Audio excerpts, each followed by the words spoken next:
failure is a part of the entrepreneur's life. There's no way around that.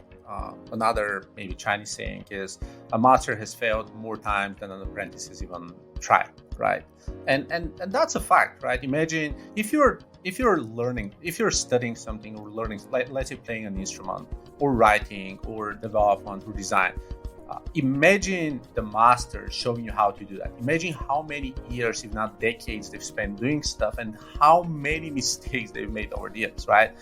They've thrown thousands of hours down the drain because, it's part of the exercise. Repetition and experimentation is kind of what leads us to becoming better human beings. So, again, lots of different times. I could have gone out of business multiple times and, losing our biggest clients, serving, 85% of our revenue, or, a recession, or like losing half the people because of, lockdowns and stuff.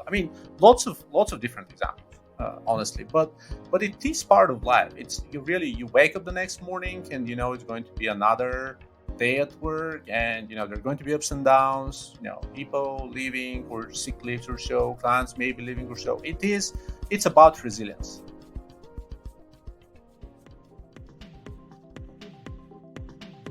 Welcome back to the InFactor podcast. I'm Rebecca White, and today I'm joined by Mario Peshev, a serial tech entrepreneur who is having a global impact from his home country of Bulgaria.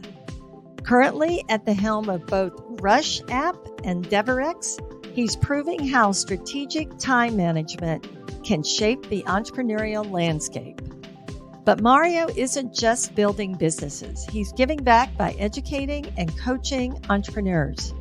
Through Growth Shuttle advisory and opportunities for aspiring tech wizards, he's shaping the future of tech one mind at a time. We're excited to talk with him about what's next in tech and how a savvy entrepreneur makes the most of their time, energy, and talent. So let's dive right in and hear from Mario. Mario, thank you for joining me today on the InFactor. Thank you very much for having me. It's a pleasure to be here. Yeah, so I'm really excited. You definitely got the entrepreneurship bug because as we were talking before this recording, you're running multiple companies, got a lot of things going on, have a lot of experiences, serial entrepreneur, and I think announced today that you've been appointed the CEO of Rush.app. So we're hearing it first here on the InFactor. Yeah, great timing. That's definitely the first time anyone's hearing it. So super excited. I'm really thrilled about that. Yeah. Well, we love to be the first to know. So Mario, we were talking just a little bit beforehand. This is a relatively new gig for you, but you're a tech guy. You've been in the tech space for a while, and I think you told me you're from Bulgaria originally. Yep. So I would love to know. Tell our audience maybe a little bit about what Rush does, which we'll get back to that a little bit more, and then kind of how you got here. Sure, absolutely. So Rush is an order tracking and notification app for Shopify, one of the largest platforms for e-commerce out there. The way it works, it's pretty much a plug and play. You set it up, you get an order tracking page, and you're solving one of the biggest problems that customer service reps are reporting. And instead of solving actual problems with technicalities or any complex caveats, the number one reported problem for CX reps is actually responding to, hey, what happens with my order? What's the ETA for delivery? Is there any trouble with customs or anything like that? So that's kind of what Rush is doing. And as an added twist, what we also do is we use the order tracking page to place a carousel for potential upsells, which delivers anywhere from 4 to 7% additional revenue for e-commerce stores using our app. So super stoked. We have, I think, 2,700 stores using us right now. And, hopefully we're going to double up until the end of the year. So fingers crossed. Yeah, that sounds really cool. And, as I'm listening to you talk, you're talking about logistics and supply chain is the customer service reps have a lot of issues that they face. But this is a really interesting one. Have the last few years with all of the, the change in the way that we buy, a lot of it pandemic induced, I guess, but also just, improvements, advances in technology. Has that changed and made that sort of a top problem, or has that been a problem for a long time for Shopify users? Yeah, I think it's a little bit of both. So first off, Shopify doesn't offer a native solution for that, and there are just a handful of options, and of course, one of them is Rush. So on the one hand, one of the platforms, one of the I would say two top e-commerce platforms out there, Shopify, with over 4.5 million stores based on it, isn't solving the number one problem for retailers, which is number one CX problems for retailers, which is responding to what happens with my order. According to different stats, 91% of customers are checking the status of their order and looking for a tracking page or email notifications, and over 30% of them are doing that on a daily basis. So considering how common of a problem that is, that definitely adds up. And on the other hand, there's definitely the pandemic and what we've been observing over the past 3 years, that with lockdowns in place and people stuck at home for the most part, or moving to different locations, just relocating thanks to remote work, we see more and more and more consumption and buying different sort of items and goods online.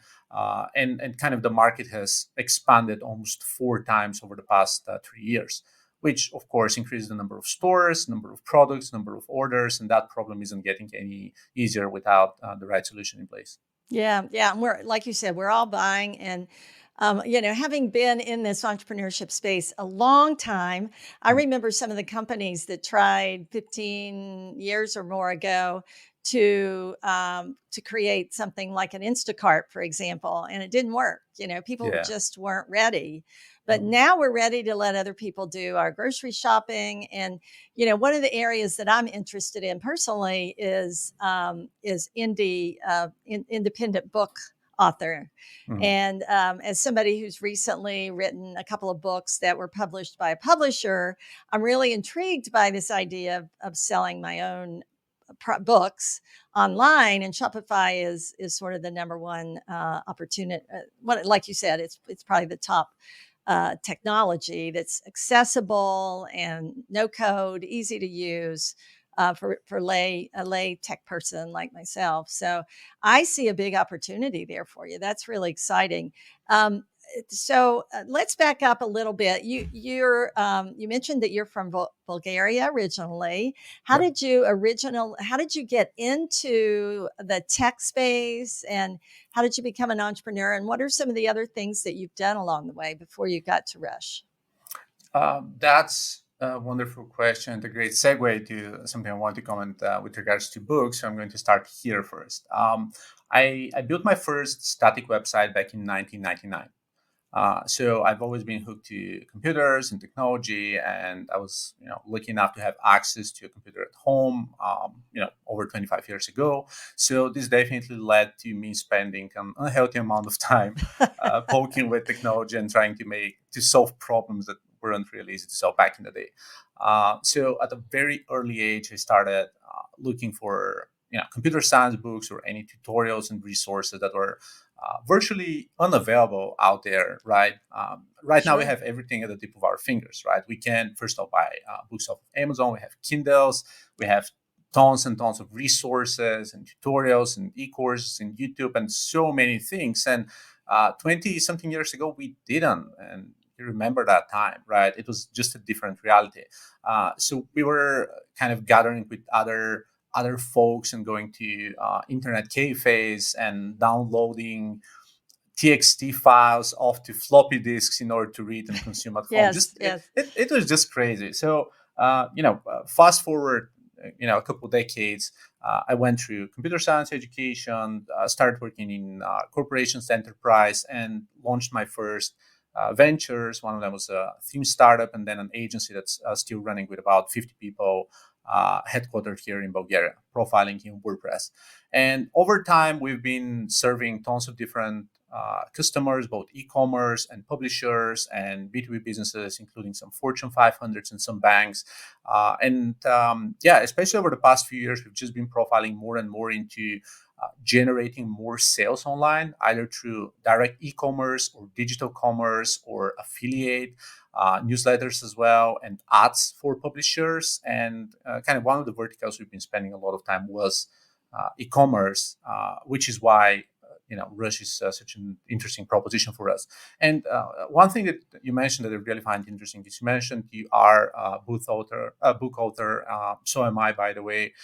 And what we do is we try to conceptualize and combine a lot of different things together, including managing websites for authors, for coaching, consulting, and different types of services, LMS, and all of that. Also, doing the e-commerce with Shopify, and also we have lots of strategic Amazon partnerships that do SEO for Amazon, or launching books, or promoting them better, turn them into top sellers, and so forth. That's not necessarily internally; that's through our broader strategic network of partnerships.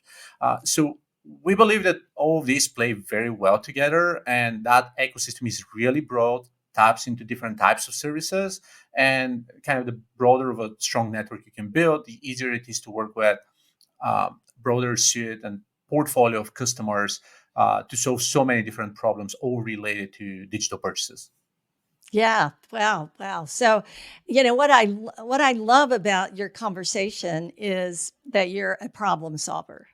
Oh, yeah. So you are a technology person, but from day one, you thought about technology as a tool that you could use to solve problems. Mhm. And that is, a fundamental perspective of an entrepreneurial mindset. In fact, I think it's a foundation. It has to be a foundation. One of the reasons that I guess I credit a lot of my entrepreneurial mindset to my mother, because she was like that. And she was also someone who said, you have to stick your neck out to get anywhere. I have a dress on today that has turtles on it. And it always reminds me of my mom, because she would say that the turtles teach us that you have to stick your neck out to get anywhere. So, as an entrepreneur, it's problem solving and willingness to find solutions and reduce risk, or try to reduce risk so you can take on innovation. So I'm curious about your, have you worked all of your life in Bulgaria? And if so, or either way, I'm just curious about the mindset there among families and the environment for being an entrepreneur. Yeah, first and foremost, I would like to use the opportunity to also thank my mom for also being a great example for me in my early entrepreneurial days.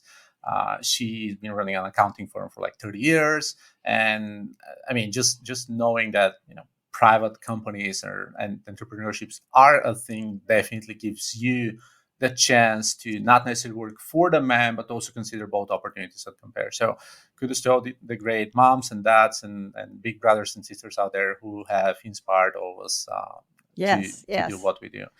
In terms of my career and what I've done, for the most part, I would say that I haven't permanently relocated outside of Bulgaria. I've spent years teaching courses, and just spending a few months as a contractor here and there in the States, Western Europe, including the Arab world. So I've traveled enough to see different cultures and different mentalities on how to do different things. And luckily, my network is pretty broad, spanning from anywhere across the States and Canada through most of Europe, Israel, parts of Africa, a good chunk of Asia, and also Australia. Giving me the ability to compare and also keep track on kind of the different mentalities and what's working and what isn't. Bulgaria in particular, it is an interesting place, I would say. So first off, because it is a small country with about 7 million people, not super popular, it's actually the inventor of the computer, Jonathan Asov, comes from Bulgarian descent. So technically speaking, what we are all using is coming from Bulgarian origin. So we have strong history there. It's just we're really sick at marketing, right? we haven't made the opportunity to make it a big thing. Additionally, from a tax standpoint, Bulgaria has a 10% flat corporate fee, which is really great for setting up businesses and moving headquarters. And it's even a nomad destination for some, albeit not as popular as, say, Thailand or Indonesia. Mm-hmm. So a great place, I would say, good place, but definitely helps looking into different options, browsing opportunities, and try to steal the best practices or opportunities out of everywhere you can visit, or all the nationalities, cultures that you can kind of tap into and connect and study. Yeah. Well, I just love this conversation. Over the years, I've taught a lot of students that come from outside of the US. And in fact, the program that I work with now, that we have a master's in entrepreneurship, and the majority of the students, I would say, or at least 50%, are from around the world.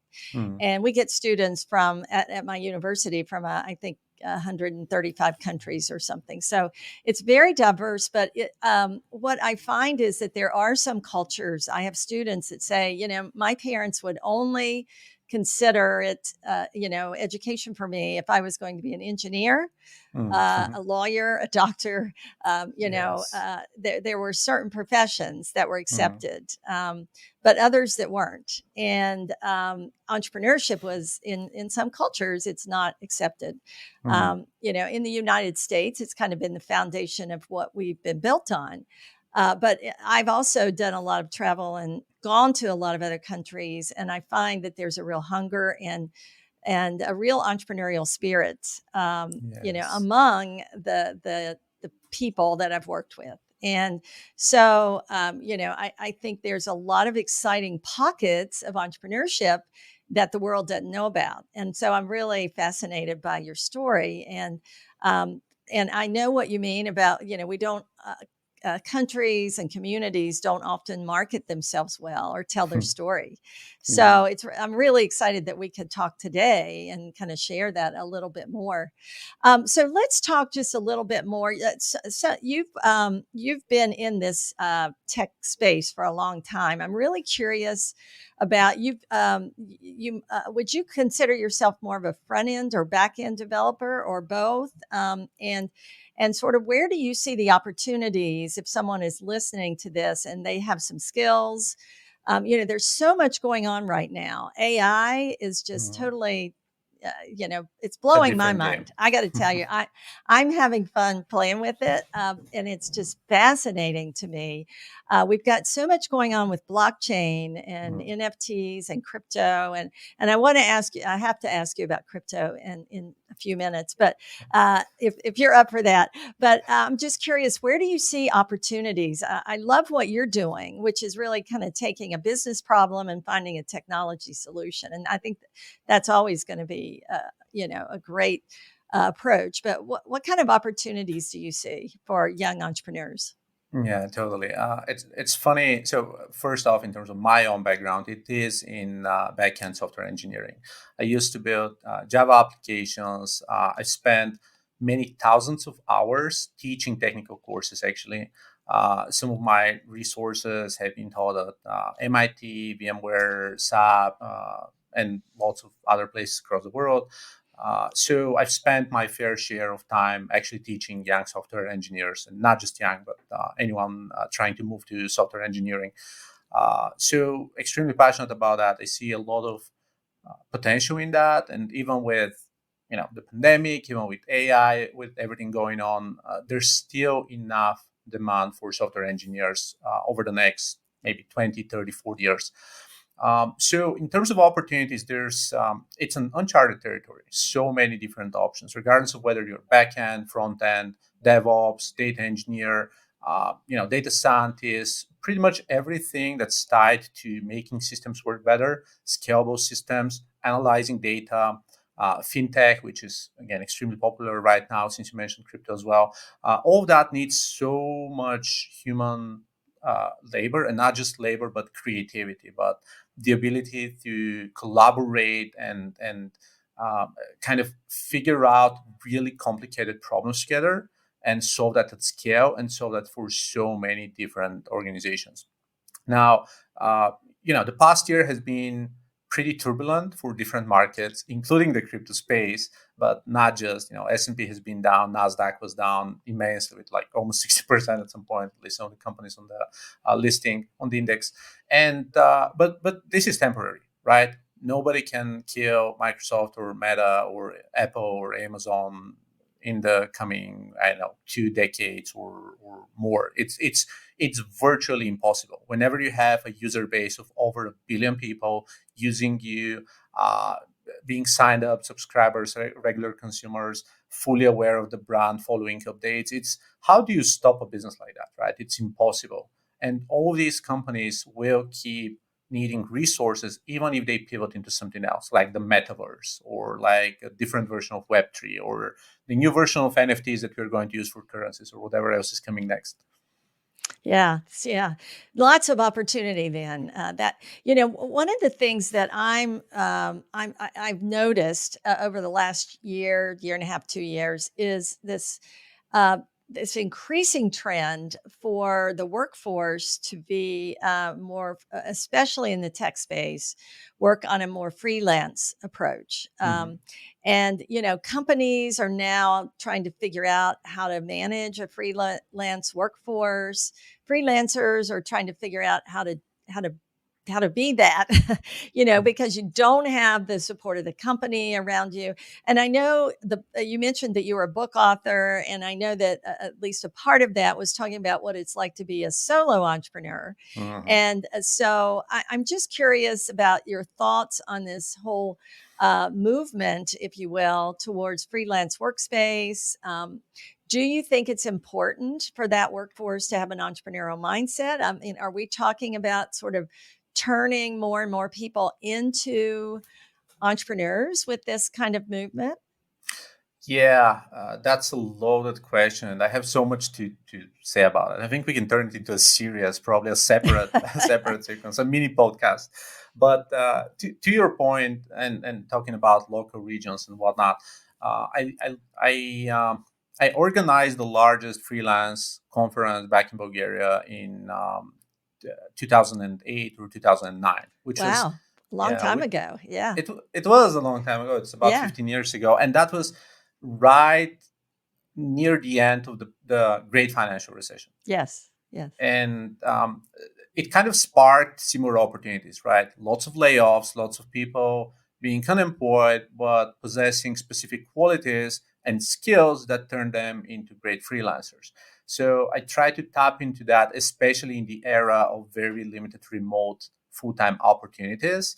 And that kind of gave birth to so many other leaders and meetup organizers and other folks, kind of raising their and nurturing their own communities. So I'm definitely fond of that model, and I know that the state is predominantly, ran by other solopreneurs or freelancers. It's north of 30 something percent, I believe, freelancers, and that's fascinating.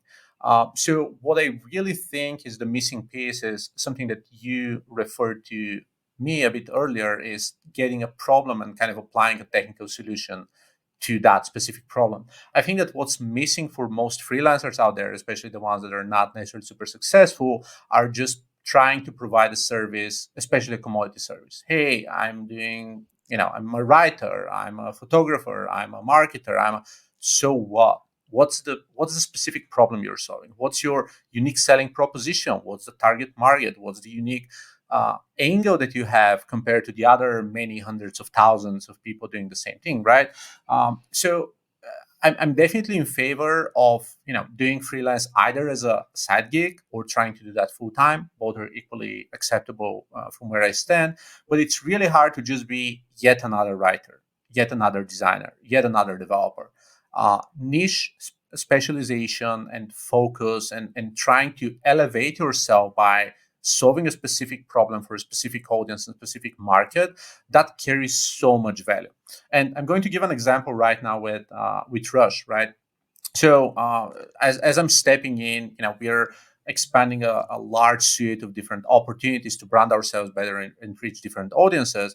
One of the angles is influencer marketing, right? So there are dozens of agencies that I'm speaking with. Yeah, we have influencers and we can do influencer marketing. Well, so how can you help me? Well, we can send your product to our influencer. Well, I don't care. I have an app here. Well, and I found someone who said, I'm doing influencer marketing for Shopify apps, right? I've done that myself. I've ran and exited 2 different apps. I have a network of people specializing in that. So essentially, he's doing the same thing with more or less the same people having a network of these people solving that specific unique problem, right? It's just packaging the right service to the right people to solve a specific problem carries so much value and will elevate everyone who's trying to penetrate a specific market or just present a specific service of themselves. Oh, first of all, I love that you brought this up because it's such an interesting challenge, I think, for creatives, people who Mm, are creating things, or people that have certain, specific skill. I was doing a coaching session with a young woman who has her doctorate in nutrition, and she has a practice, but she mm, wants to scale what she's doing beyond seeing clients, patients, in her, because there's really a limit to how many she can see, and she's a solo practitioner. mm. And as we sat and talked, she said, "Well, I see this problem, and I can do this, and I see this problem, I can," and we went through at least 5 different really serious nutritional problems. I mean, we've got Mm. huge problems with obesity, we've got eating disorders, a lot of psychological food related issues, and then we've got people that are getting older, that aging. Mm. So there were so many different approaches she could take, but she was struggling with narrowing that down, because we talked about the fact that to set herself apart from all the other nutritionists out there, and there are a ton of them that are Yeah. doing this, as you said. And so, do you have any? I mean, is how do you actually figure out where to put your focus? Because I hear you and I agree, and she and I talked through a lot of the different opportunities available for her. And we talked about some ways that she could do that. But I'm just really curious. It's a very challenging uh, Mm. issue, I think, for a lot of solo entrepreneurs. Well, and it's not a natural, right? Niching down means you're limiting all of your opportunities. Essentially, you're saying no to virtually everyone, but that specific audience that you're trying to serve. So that fear is only rational, but it doesn't mean that we need to keep it hold us back. Very few individuals or companies have the clout to successfully offer whatever. And we normally call them celebrities, right? I mean, whenever I know Ronaldo or I know a famous Hollywood actor does something, whatever they sell, whatever they pitch, it just sells, right? But they have the Oscars, and I mean, their track record, they're 1 out of 100,000 people probably has this clout. For us mere mortals, we need to really be helpful, and we need to provide a specific designated track that solves a specific problem for a specific individual in a specific phase, right? So in order to identify what works, people can really learn a lot from the startup world and what's called the product market fit, right? Whenever you try to build a value proposition, you need to identify how does the product fit the specific market, right? What's the product? Who are you serving? Is it the right way to sell that? Is it the right way to package that? What about pricing? And are the channels that you're using the right channels that you can employ in order to reach that audience?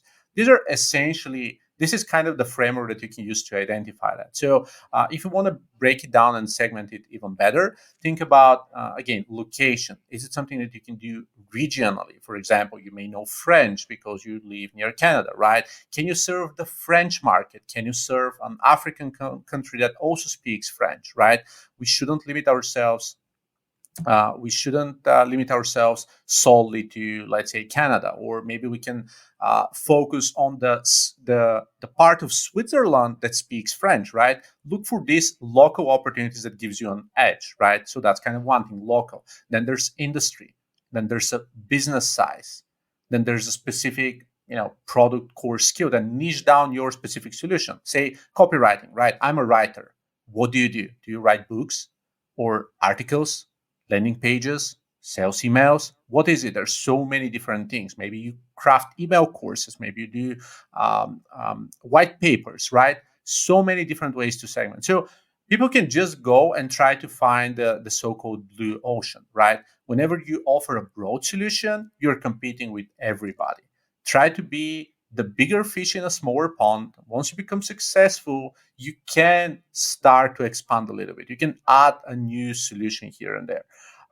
There are a couple of books. One of them is 22 Immutable Laws of Branding, and the other one is 22 Immutable Laws of Marketing, I believe, that are really speaking to that. Like, do you need to create a new category? Can you tap into existing one? Do you need to be an extension of something? Do you need to kind of launch something yourself? But niching down, really having a brand means that people have to associate with something, and it's really hard to just be, hey, she's a writer, right? It isn't cutting in. It has to be, she is the best writer of email newsletters for seven-figure DTC brands out there in retail or fashion, right? This speaks so much, and it's a great way to position yourself, raise your prices, and really specialize and deliver great value to that specific segment of businesses. Yeah, that's such great advice, that product market fit. And it's sometimes a surprise to us, I think, because when someone launches into this space as a freelancer or a side gig or even starting a company, we really don't have a clue, right? We have Mm, to learn along the way. And I think it's, and it's constant learning and constant problem solving and listening to the market, right? Because mm, the market will tell us what to do if we actually talk to the market and get feedback, which is, again, with my students, sometimes that's a really hard one to get them to get out of the classroom and actually talk to people. And I think it's true for most entrepreneurs. We make a lot of assumptions along the way, but we don't indeed. always test them. I always tell my students it's like it's just like they learned in science class how to do an experiment. You got to put your assumptions out there and test them and see what works and what doesn't. I'm really intrigued because you're an educator as Mm, well. And I'm an educator, a lifelong educator. And I know that education as we know it is being hugely disrupted. yes. The college, when I was growing up, it was, the one message I got from my parents was college and advanced degrees were my way to advance. Mm, And that's not necessarily the case now. I'm talking to brilliant people that are not choosing that path, but they become educators. And when talking with the nutritionist, that was also a role she was going to have as an educator. And so I know you have something called the Growth Shuttle. Is that right? yes. Hmm. So tell us a little bit about that in case because a lot of our audience is practicing or aspiring entrepreneurs. And I'm just really curious about what you do with the Growth Shuttle. Yeah, indeed. So probably the easiest way to sum it up is, aside from Rush, which is the Shopify app, I have DevriX, which is my WordPress agency, and Growth Shuttle, which is my business consultancy. So I offer advisory services to lots of different businesses. Our portfolio is over 400 different companies we've helped out over the past 6 years. And I'm really passionate about that, right? But due to my limited time, I spend a lot of my personal time building and crafting content on my own blog, and developing different resources. For example, there's an email course with over 1,300 students called the 8-week business accelerator, going through different parts of the funnel, right? Launching a business, creating a company, starting that business, what's marketing, how you scale that, all these kind of different puzzles and things you're kind of focusing on. We've recently launched two other different email courses, one on delegation, it's called Delegation Domination, and one other on actually becoming a business advisor. So adopting most of my best practices and principles, and what I do when I start working with a business. For example, hey, let's start with the value prop, the elevator pitch. Let's take a look at your buyer personas, ideal customers. Let's do this, let's do that, right? So I have most of that written out for free on my blog. So everyone who's kind of interested can go to, I'm not sure if it's cool, but go to mariopeshev.com Yeah, and just sure. just browse the free resources, or sign up for the free email courses as well. But yeah, I am an educator, and honestly, it's my version of making the world a better place, right? I'm not honestly, I'm probably not going to spend 5 hours being in a charity kitchen because I can't cook and my hands are messy. I'm going to spill everything. It's not going to be super efficient. I'd rather try to make people's life better. People I employ and their families' lives better. People I teach, people I speak at conferences, people that sign up and subscribe to my newsletter. Just give them an opportunity to apply some critical thinking and get a better life for themselves. And since you also referred to my book, which is the 126 Steps to Becoming an Entrepreneur, the byline is the dark path of going solo, right? So all that cloud, all that magnificent, hey, running a business, being an entrepreneur, so hot, billion-dollar company, yada yada yada. That's not really it, right? My book actually says that sucks. It's so much work. You can't rest. I mean, you get midnight emails and like systems go down or whatever. It's you need to understand both sides of the story in order to make a decision.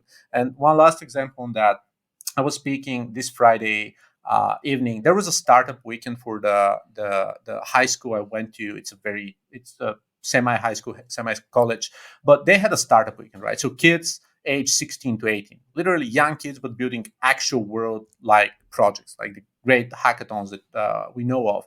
And most of their questions were things like, "Hey, does it even make sense launching a business if it doesn't become a unicorn?" Right? So just hearing that, I know it's not ill intentioned, right? They're 16 years old, but it's just so painful to even think of your idea is worthless unless you're listed on S&P 500 Yeah. or something, Yeah. right? And that keeps me up at night. That's why I spend my time. People need to stop reading Mashable and TechCrunch all day long. They actually need to figure out that lifestyle businesses are okay, full-time freelance is okay, soulpreneurship is okay, running a brick and mortar with your family is okay. All of that is okay, right?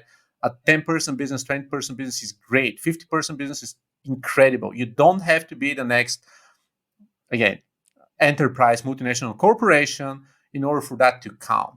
You need to be passionate. If you have an idea, if you have an opportunity, go explore it. If you can scale, go scale, but don't chase the numbers. Yeah. Oh, there's so much in there I'd love to unpack and talk about. We probably, again, we may have to have two or three more podcasts because I just am so intrigued by everything that you've said. I run into that as well with students that, and try to clarify there are a lot of paths to success. And, one of the things that I heard recently, and I had heard a version of it before, but I listened to this book author who podcast, and indie book author, and she was talking about having different goals with your writing career. And for some people it's fortune, and for some people it's fame, and for others it's freedom. And a lot of times, we compare ourselves to other people who may have a very different goal, and therein lies a lot of dissatisfaction. Because if your goal is freedom, then it might be freedom to be able to do what you want and enjoy your craft, and understand that you may not get extremely wealthy, and you probably won't be like one of the top 10 writers in the world, right? So, but if you have the other goals, there are consequent there are sacrifices, well, investments, let me call them investments instead of sacrifices, that we make. And the investments are often bigger or less, depending on what you're trying to achieve. So, I really love that. I also love that you talked about giving back through that particular avenue. And I think one of the things that I heard you say real in there that I think is valuable is highest and best use of your time. I think we all have to decide how we can contribute with our highest and best use of our time. And that probably goes back to your lessons on delegation, right? Because if you're Yes. not good at something, that may not be the best use of your time to try to train yourself to become that. Focus on your strengths instead, right? And that's wonderful. And I think so many people, I mean, and that's more or less a controversial topic, but people who work, one of the reasons I love entrepreneurship is I even even my full-time employees, I try to invite them to try entrepreneurship in one shape or form. Launch a product, launch a course, do freelance, do anything like that. And the reason for that is I believe it's extremely valuable to understand that time is money, in the sense of you don't have to slack for 8 hours because you're going to get the same paycheck at the end of the day or at the end of the week. It actually counts whether you put the time and whether you do the work. So that mentality shift is all that matters in my head. That's really the key for me, the difference between entrepreneurship and doing a 9 to 5, right? I really think this is the worst part of 9 to 5, just not being tied to commissions, to results, to KPIs, or anything like that. So it's not about being competitive. It's about understanding that if you do something, you get paid. If you don't, you don't. If you overachieve, you get a bonus, right? But really tied to what you do. So that's why I advise everyone to do any form of entrepreneurship, even if it's like garage sales over the weekend, or teaching a class on Friday night, anything, right? Trying to start a course, trying to start a YouTube channel, anything. Just figure out that their time, involvement, effort, creativity goes a long way if they apply it into the right and best possible manner. And with that in mind, when it comes to delegation or spending the right time, um, I'm really trying to cut down everything that I find non-essential. Right, either try to automate it or kill it or outsource it. Yes, it is a fact. I do have assistants, and that definitely helps. Right, but also let's say cleaning stuff at home, right? I've had a cleaning lady for the past maybe 8 years, maybe more, right?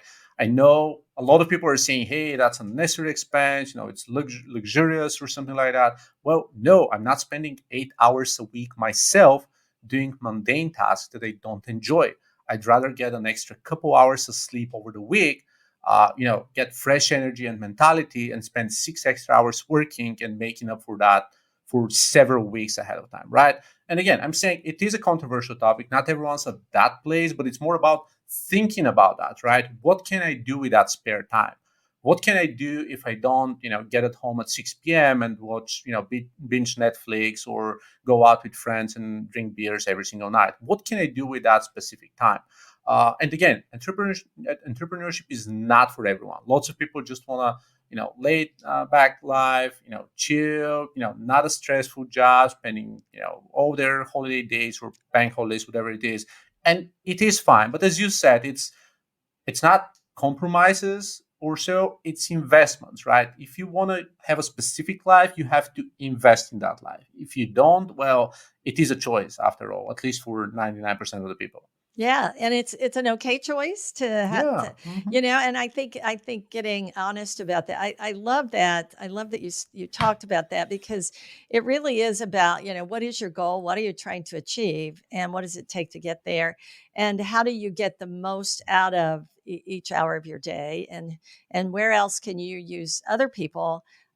Because, if you can make 3 times what Mhm. you have to think about. One of the things that helped me a lot when I became a mother was to think about the fact that, if I took on a consulting job, let's say, or a trip that required me to travel, I needed to be honest about, that was time taken away from my family. Mhm. So I needed to make sure I was compensated well. And that's what really helped me to start increasing the price tag, if you will, for my own time as well, Mhm. because I knew that I was investing it and taking away from other things. So I think getting honest about that is kind of hard, but if you don't, you find yourself very quickly, I think, burned out, and maybe not where you wanted to go.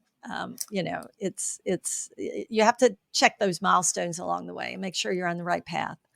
And there was a quote, I'm probably going to butcher it, but something from the Dalai Lama, which is, happiness is living a simple life, or something along those lines, right? So, uh, whatever you pick, you need to be happy with it. And in order to be happy, it needs to be a simple decision, right? If it's, I want to have all the time in the world, well, probably move to a cheaper country where, it costs $50 a month to live or so, and then have all the time in the world, right? Just make it living. Or move back with your parents if possible, and just get a frugal life, but be happy and chill and sleep and be a philosopher. So if you want to grind, understand that this is the lifestyle, right? It comes with compromises. You're not going to be able to do a lot of things that other people are doing, but you have, as you said, maybe fame, maybe money, maybe it's something else. But whatever it is, really the culprit here is the worst thing you can do is just spend time on Instagram, right? Yeah. just looking at the happy version of what other people are living. This is the worst possible piece of advice. And that's what I tell all the kids, especially that I'm teaching. Just get off of TikTok and Instagram. That's horrible. A lot of unhappy people post a lot of crazy stories just so that they look fun and exciting and engaging, and you really don't want to know what's happening at home. Yeah. Like Yeah. there, Yeah, people don't. Yeah, we compare ourselves to unrealistic versions, I think, of the lives people lead, and there's lots. Oh man, again, that's a whole nother podcast we could talk about. I've read about the fact that a lot of travelers don't enjoy their trips because they spend so much time trying to get the right picture and getting it on Instagram or one of the other social media apps. But I do have to ask you, because we're talking social media, about brand building. Because if you want to be a freelancer or if you want to start your own business, and especially if you're going to build it around a skill, as we've been talking about, how do you build your brand? Social media can be dangerous, but it also is probably part of that equation. Do you have, a few thoughts on that? Probably not just a few, but I would say that personal branding definitely helps, especially if you work for yourself, right? It's really hard to differentiate if people don't know what you think, what does your value system look like, and all that. So it definitely helps if you build a brand of yourself. Now, over the course of time, different systems and networks come and go. Some are more popular, some aren't. Some social networks feature specific um, you know mediums of communication. I'm going to give LinkedIn as an example. Right, back in 2017, videos were getting 10x the exposure. Then it was normal posts. Then it was their serious slash newsletters. Then it was the documents. Now it's traditional posts again. Right. So there's a lot shifting and nurturing in the type of communication and type of effort. Additionally, I've always been fond of SEO, just search engine optimization. Organic ranking was the best, but with ChatGPT, a lot of our organic traffic has gone down because people are no longer looking for specific long form articles. They're looking for bullet points, right? This may or may not change, but something we've invested in for a decade now has a different result set, right? So in terms of branding, I would definitely say rule number one is branding is important, and you need to build yourself a brand of some sort. Rule number two is don't invest in assets that you don't own or you cannot reuse, right? One of the problems is people build 1 million followers on TikTok and then they get banned, or something like that. Horrible. Try move them to an own channel such as email or text, or at least diversify them across 3 different networks. But you really need to own that audience. And the other thing is building content, because you need to build content in order to build a brand. And don't let that content disappear over the course of minutes. That's why I love SEO. That's why I love book writing as you do, because you can use these resources for the next probably 20 years, right? They may be slightly outdated, but they're still valid. But if you post tweets every now and then that they don't rank, you can't find them, you can't search them, they're not tied to your name, they're disorganized, then you're wasting your time on building something that isn't lasting. So even if I build content across different networks, first off, I try to repurpose very well. So I'm trying to build more or less the same piece of content across multiple networks, right? If I have a video, I'm probably going to go to rev.com and grab captions and write a blog post, or grab the headlines and turn it into bullet points for Twitter or LinkedIn or so, or maybe just create a Canva image and then post it on Instagram, right? It's really easy to use 1 hour of content and spend another couple of hours to build 20 pieces of content, right? And definitely store it in a way that's easily searchable or easily referenceable. And especially as a manager, this is my number one piece of advice. happens almost every single day. I have to refer to a specific piece of content of mine, a tutorial, a video, a lecture, a podcast, anything that I've spoken about something, and say, here are 3 hours of my thinking. So it's really easy for you to go over that instead of spending 3 hours me recycling that over. Yeah. Oh, I love that. There's so many great pieces of advice in there, but I'm going to summarize a lot of it in own your brand, right? Yes. Don't leave it up to somebody else. Own your brand and build content and kind of and own that. Repurpose is also great. That's it goes back to our earlier conversation. You don't have to recreate the wheel every time, and I've made that mistake too many times, and that means you've got to somehow have a good organizational system of all the things you've created. So that's part of my problem. Sometimes I'm a creator and I love creating, but sometimes I forget what I've created and forget that I can repurpose it. So that's fantastic advice, I think. In all fairness, I do that as well. So sometimes, wait, what? I wrote that 4 years ago? That's awesome. So I could, Mario, this has been fantastic, but I have to ask you just a couple of other questions. Part of I know we're running a little short on time, but in the entrepreneurial mindset, I talk about executing past failure because I've never seen a success story without failure. It's part of the process. It's how we learn and how we get better and how we move towards success. But I'm just curious, were there any times that, failure sort of got close to overwhelming you and sort of how did you deal with that and get this courage and the strength to move on? Yeah, totally. Failure is a part of the entrepreneur's life. There's no way around that. Another maybe Chinese saying is a master has failed more times than an apprentice has even tried, right? And that's a fact, right? Imagine if you're learning, if you're studying something or learning, like let's say playing an instrument or writing or development or design. Imagine the master showing you how to do that. Imagine how many years, if not decades, they've spent doing stuff and how many mistakes they've made over the years, right? They've thrown thousands of hours down the drain because, I mean, it's part of the exercise. Repetition and experimentation is kind of what leads us to becoming better human beings. So, again, lots of different times. I could have gone out of business multiple times and, losing our biggest clients, serving, 85% of our revenue, or, a recession, or like losing half the people because of, lockdowns and stuff. I mean, lots of different examples, honestly. But it is part of life. It's you wake up the next morning and it's going to be another day at work, and there are going to be ups and downs, people leaving or sick leaves or so, clients maybe leaving or so. It's about resilience. There's a famous stat, even though it's not super accurate, but 80% of startups fail over the first 5 years.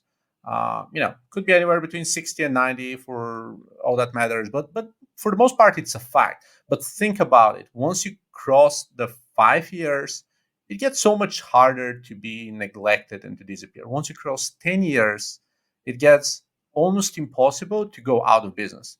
And now, in all fairness, past few months, we have Bed Bath and Beyond and others filing for bankruptcy, right? Some of the largest businesses on the planet we all know and have known for 20 plus years. So it's not impossible, but it's virtually impossible. It's really improbable if you don't take huge risks, if you don't max out all of your credit cards and take all the loans in the world, then you're just in business. So that level of resilience, just surviving for a continuous period of time, means that the weaker players are just going to drop out, and you're still going to stand there, and someone still needs to get that job done. So again, failure is there. It's part of the journey. Throw your ego through the door and just live with it. It's a normal part of the process. It's a learning cycle. That's it. Yeah, yeah. I think just knowing that is helpful when you Mm. get to that point because it is. And each time you fail and then move past it, you build that resilience muscle that you brought up. So Yes. it's something I talk about in my book, which is See, Do, Repeat, the practice of entrepreneurship. And it's about seeing opportunities, taking action, and executing past failure. So Amazing. it's a lot of what we've talked about today. Mario, this has been so enjoyable for me. I have learned a lot. You are a wealth of information. I might have to call you up sometime to come and be a speaker in my class if you ever do things like that. Oh, you But got it. yeah, I love it. It's been wonderful. I always ask my guests if they had one piece of advice, and you have given so much today. But if you had one thing that you would give to an aspiring entrepreneur, maybe something you wish you'd known, I don't know, what would it be? Um, so recurring revenue is key. For aspiring entrepreneurs that are chasing the one thing, always think about recurring revenue. If you achieve recurring revenue one way, shape, or form, regardless if it's subscription, returning customers, anything like that, it's how you build a sustainable business. And never neglect, even if it's $2 a month or $5 a month, don't neglect that. That's easy to add up and just grow. The only reason I'm saying that is lots of people are just focusing, chasing the one huge, big, fat deal or opportunity. And if you take a look at most businesses, successful businesses out there, they have subscriptions and they have ongoing clients, many of them paying a small fee a month.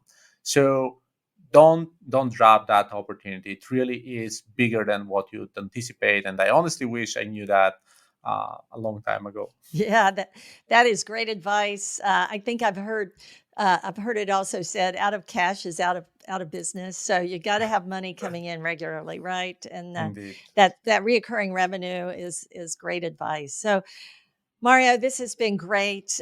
Before we go, how can our guests find out more about you? Check out Rush, maybe. I think there's going to be some people that want to check out Growth Shuttle because I know there's a lot of great advice in there. So where can we find you and connect with you? Well, first off, thanks again for the invite. It was great, and still have an invite for that micro series of a podcast that we were discussing earlier. So it's going to be a great show. I'm pretty active on LinkedIn and Twitter, so look up Mario Peshev out there, just spending more time communicating with other folks. And my website, mariopeshev.com, lists all the other resources, both courses and free content and links to Rush.app and DevriX and Growth Shuttle and all the other resources. But yeah, look me up and feel free to connect, send an invite, LinkedIn or Twitter, and more than happy to answer any follow-up questions or help out accordingly. Thank you so much again. Thank you. It was a great pleasure to be here. If you enjoyed this episode and would like to learn more about entrepreneurship, we would love it if you hit that subscribe button. Thank you so much for listening to this episode of InFactor.